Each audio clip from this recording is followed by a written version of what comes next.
So in many respects, the long pass has been sufficiently killed off in the modern game, but every now and then it feels as though it's going to creep back in through the back door of the sport, with the door still being left slightly ajar. And some teams deploy a centre back or a goalkeeper purely for this method, and some of those teams are ultimately successful. But in the modern game, playing this long ball strategy isn't simply just pumping the ball forward and hoping for the best. You need to be able to utilise excellent long passing ability from your deeper players, as well as the right movement of the ball and individual players in order to create the space for you to then take advantage of. And a great example of this first comes from the Manchester City-Arsenal game from last season. We see here as Manchester City are playing the ball across the back, that Arsenal's midfield line are sitting quite far up the pitch, and as the ball goes across to the other centre-back, Odegaard from the midfield line looks to trigger a press, and now Arsenal are committing a lot of men forward in order to press City in their defensive third. Now City could look to play through this pressure with a series of short passes, however with Arsenal being an incredibly effective high pressing side, this would be extremely risky, especially in a potential title deciding game like this one.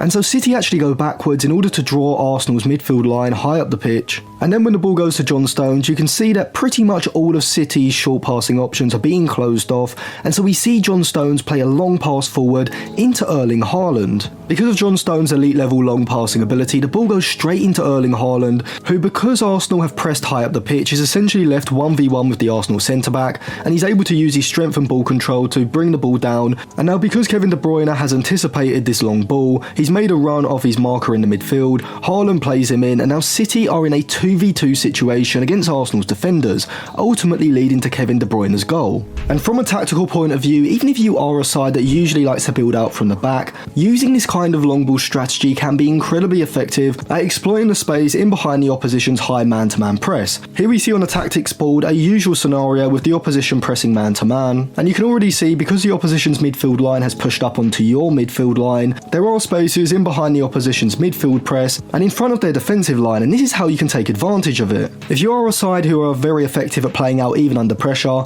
the opposition may go even more aggressive and go completely man-to-man. Maybe pushing up one of the centre-backs onto one of your midfielders and going 3v3 at the back. And so to take advantage of this you need movement. You can see here that the two midfielders in your team on the blue are dropping deep, sitting in their own defensive third, forcing the opposition's midfield line to then push up onto them. But you don't want your forward players to just remain static. You can see here the number 10 should move across the pitch, as this will drag the number 5 to the opposite side of the field. And you can also have the number 9 dropping off completely from the forward line, as what's going to happen is that the opposition centre-back is going to be reluctant to leave that massive amount of space in that central position in the defensive line. And so the likelihood is you're going to get at least one player free in this sort of space, and if you do have players with the sort of long passing ability that we saw from John Stones, they can just clip a ball over the press into the number 9 or the number 10, they can receive the ball, and now because of the opposition's high back line and the fact that they've gone man to man, you can then look to exploit the space in behind the back line with runners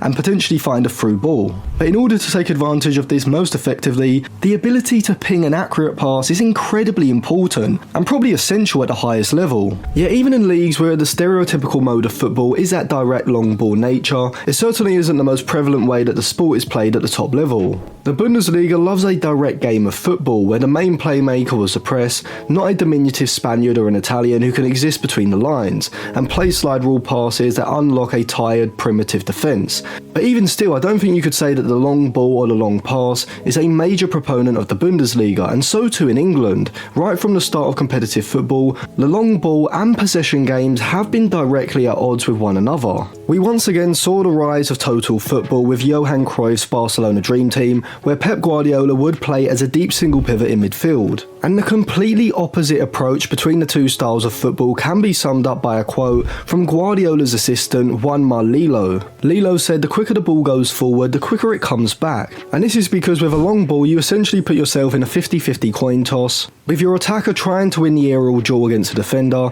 and the rest of your teammates in those advanced positions looking to pick up the second ball. However, the likes of Lillo, Guardiola and Cruyff all want control, and that isn't to be found by lobbing the ball 70 yards up the field, relying on a very specific skill and a fairly limited chance of winning the ball. With Charles Reap's work, the theory is that the further away the ball is from your net, the unlikelier it is that your team will concede. Meanwhile, those in the Cruyff school of thought believe that if you have possession, it's likelier that you're going to win the game of football, and that is a stark difference in the approaches. One is more of a conservative defensive approach, whereas the other is focused on control and possession. But there are positives for a long ball game, such as overloading one side of the pitch before spraying the ball to the opposite side of the flank in order to create a 1v1 with the winger and the fullback. Successful teams of a more traditional nature deploy this form of a long pass with a more mixed approach, rather than a more dogmatic version associated with a Sean Dyche or a Sam Allardyce, and similarly there are negatives associated with the contrast. The criticism of the possession-based approach is mainly down to its high-risk nature of keeping the ball in the defensive third, as obviously if the ball is lost in the defensive third, there's a significantly higher chance of it leading to a goal than if the ball had been lost in the middle third or the opposition's half,